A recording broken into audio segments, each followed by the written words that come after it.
Alright, so we have the new Bon in, and I'm a couple days late to this, of course, but just been busy. Honestly, I've only really played ungeared with him so far, but he is slowing things down even more than the Escanor is. Just a quick clarification, after that last video that I made, for whatever reason, I did not see that you had to use the same character to hit him twice. Where does it say that? Yeah, so the effect is removed when taking damage from the same enemy's skills 2 times. So I thought you just had to hit him twice and it would remove the Flames of Obliteration buff. But it's when you hit him twice, which that did help a little bit. There was definitely a couple of comments about that, which thank you for pointing that out. These passives are just so long nowadays, it's really easy to miss part of it. But that helped a little bit. He's still kind of slow. Like, the matches can drone on for quite a while, depending on how things go, especially with like however strong the Infinity Shield is that gets put on, etc. There's a couple of different factors there. But the new Bon is pretty good. So, increases applicable allies' basic stats by 7% and decreases damage taken by 20% for each applicable ally. Which is humans, fairies, and 7 deadly sins units. So definitely gaining a lot of stats, meaning stronger, slowing things down. And that has also kind of contributed to the fact that this this new Escanor meta is a little unbearable at the moment. I've gotten several comments from people saying that they have just given up on using this right now, and they're just using Angels or Ragnarok team, whatever it is, just to have some fun, which is completely understandable in my opinion. I like it when you kind of just say screw the meta.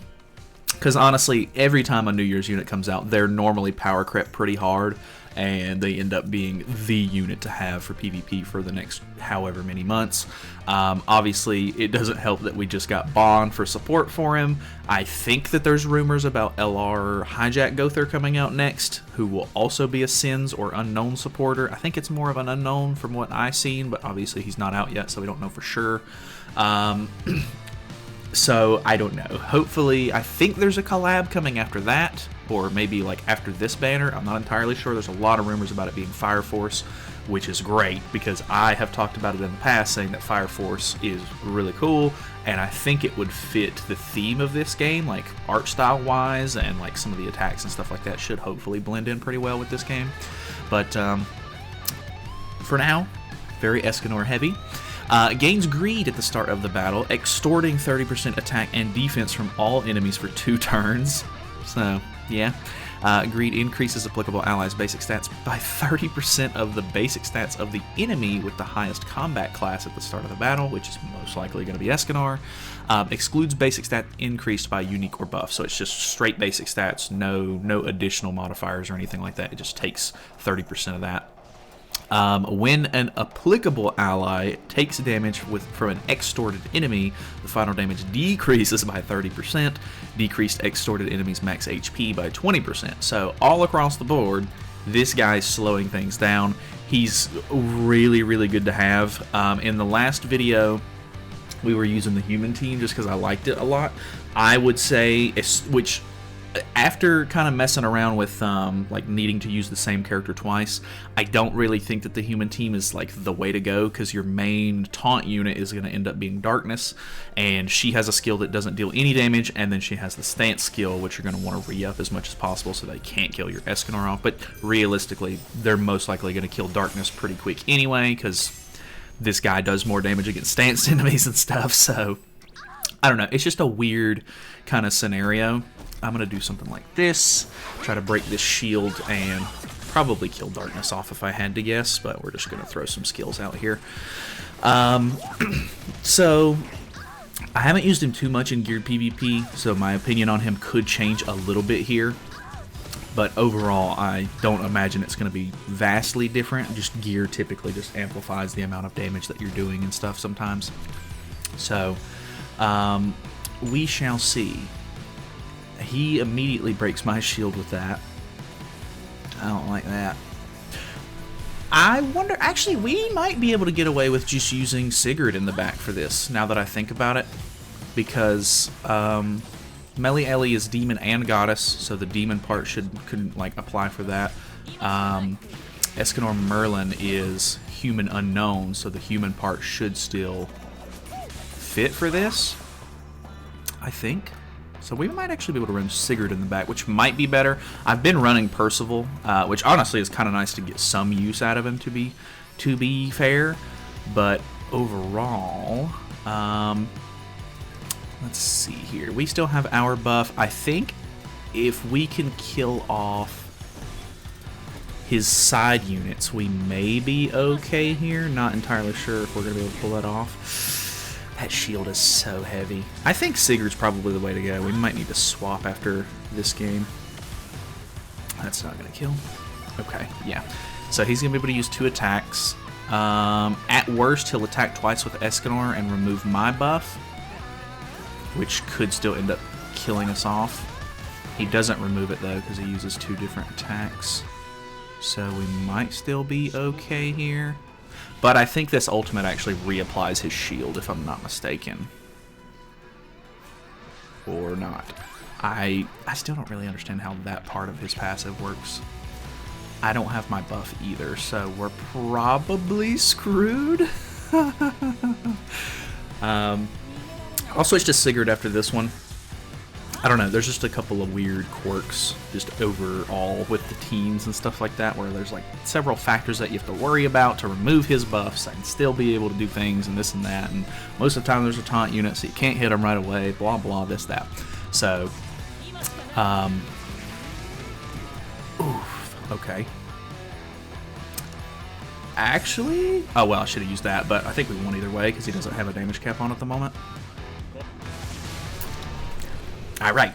I actually thought we were going to lose that because I thought his buff would last another turn, but I guess we'll take that. Okay, what do we got? Let's see. Okay, so traditional Sins team, he doesn't have Bond, so I'm actually just going to assume that we can probably kill pretty easy here. Could be wrong. Typically, whenever they have their taunt up turn 1, I like to just spam AoEs. Oh my god, yeah, we're doing so much more damage. This is actually ridiculous. Oh, are we just going to kill Escanor off here? God, okay. Obviously this guy's stats are way lower than mine. But that was stupid. See, Sigurd in the back on this team doesn't make any sense to me because the DA and King combo doesn't benefit from this. So I don't like using backliners that don't actually contribute to the whole team. I know a lot of the times it's hard to find somebody that does because there's only so many backliners. Would be nice to get a new backliner for some of these teams in the future, but I know backliner units typically aren't very hype or exciting to get because you don't use them on the front, but they are an essential part of the team for sure. Okay, what do we got? Human team. Honestly, I don't think we're going to be able to kill Escanor. I think he's going to survive it if I had to guess, because we'll most likely end up killing Jinwoo, or Jinwoo. I can't ever remember his name for some reason. There's too many characters in anime that have similar names. Yeah, we're not going to be able to kill him. He actually tanked a little bit more damage than I was expecting there, but we kill them off. He's going to gain his buff, but we can get another. Okay, we might be able to do it with the Melly Elizabeth cards. Just remove his buff, hopefully. Okay, that's not doing much at all, actually. He gains his shield back.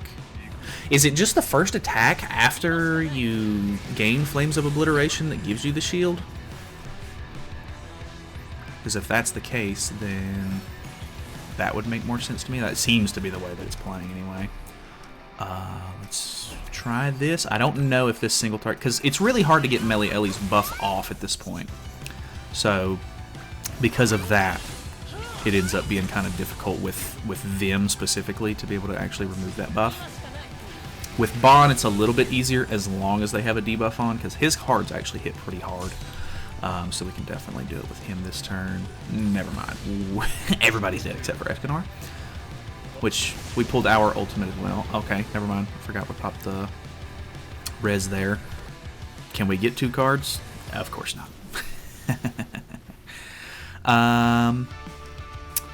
Does he have... Okay, he doesn't have Tarmio Link on. Honestly, at this point, we can just spam, remove the buff, kill like that, so it should be fine. Sometimes people are running Tarmio Link on Escanor, which makes it a little bit more difficult, but honestly, I've been disabled with Escanor so many times and still done ridiculous amounts of damage that it didn't even actually matter. So, should be fine. Because his damage cap is, I think his damage cap is 60%. Which is fine because you lock him at 50% typically when he has the buff on, so it's not even a huge deal. So, I don't know. Like, it would have been way more annoying if he had a lower damage cap, but I'm glad he doesn't. Okay, human team here. Let's see if we can... I would like to show off damage and stuff like that for the Bond, but, well, that actually did a decent amount of damage. I wonder if I can just show Bond off a little bit here, and if that doesn't kill, we'll just kill with Escanor instead. Decent damage there. His AoE is pretty cool. I like his animations, actually. I think his animations are pretty cool. That didn't kill, so... Oh, we didn't disable? Oh, he must have Tarmio on Escanor, I guess. I wasn't paying attention to that at the beginning of the game. Boom, little pop there, get rid of his shield, put him down to 50, and then everything is fine. He's gonna put his shield back on. He does have debuffs on at the moment. I wonder if we'll be able to get through his shield.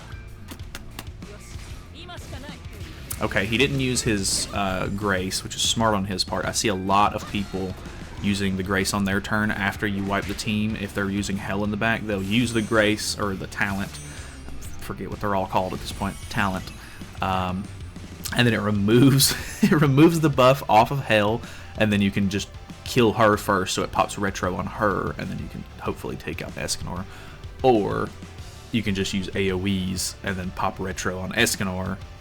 Well, actually, it's harder to pop it on Escanor because of his 50% damage cap, but typically if they remove the Retro off of Hell, it doesn't end up being a big issue, because then you can just reapply it and then you don't have to worry about it on Escanor.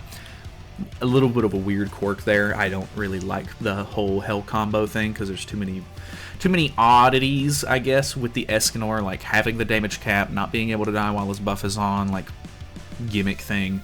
That kind of makes it a little unreliable from what I've seen, at least me playing against it, because I've not used it. But, yeah. Okay, this guy's CC was 390. Let's see how much stuff this does. Let's go... I've seen a couple of people say that this, is it Yiwa? I can't remember her name too much either. Okay, we might kill Escanor here.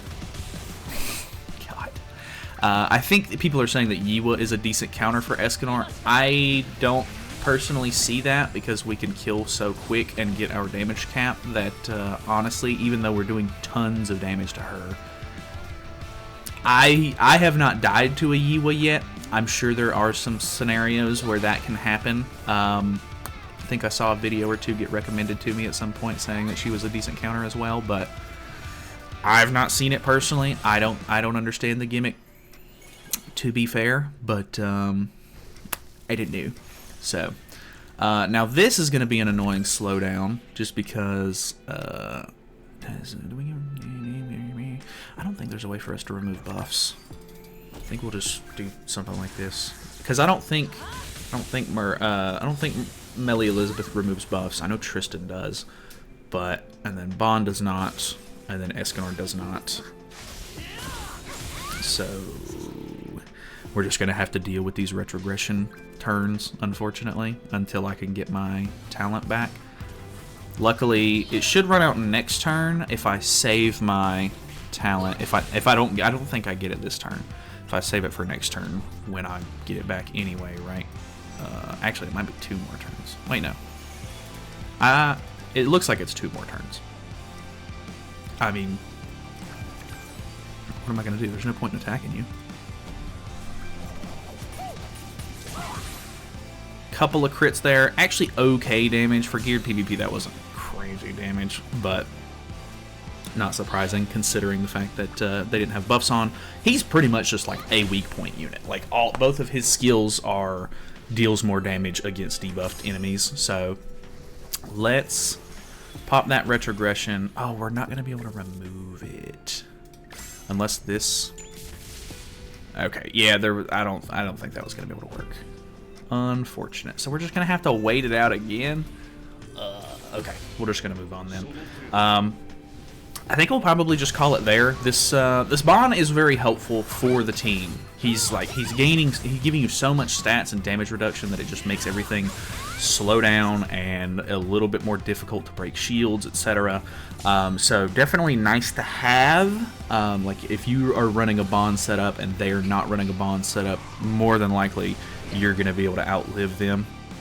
There's been a couple of mirror matches that I've had actually where the teams are pretty neck and neck on CC, and it ends up being like pretty close. Like we're both dealing the same amount of damage, and it's not a whole lot, and things are pretty neck and neck, which is kind of interesting. But at the same time, like you still have to worry about the buffs and blah blah blah. And it just, I don't know. Not a huge fan of this Escanor meta personally. I know he's only been out for 3 weeks now, but that is the New Year's units for you. They typically slow things down and take over the meta pretty dominantly for the next couple of weeks until we can get something to kind of help counter them. So, great unit overall. Just kind of making for a very typical New Year's meta at the moment. So, either way, thanks for watching.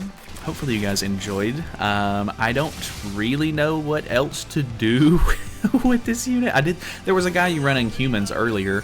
But overall, I mean, he's just kind of like a nice support unit with attacks that you can use to remove the Escanor buffs and stuff like that. So, I don't know. He's nice to have. I don't hate that I got him or anything like that. I think he's a cool unit. I like his outfits and stuff like that as well.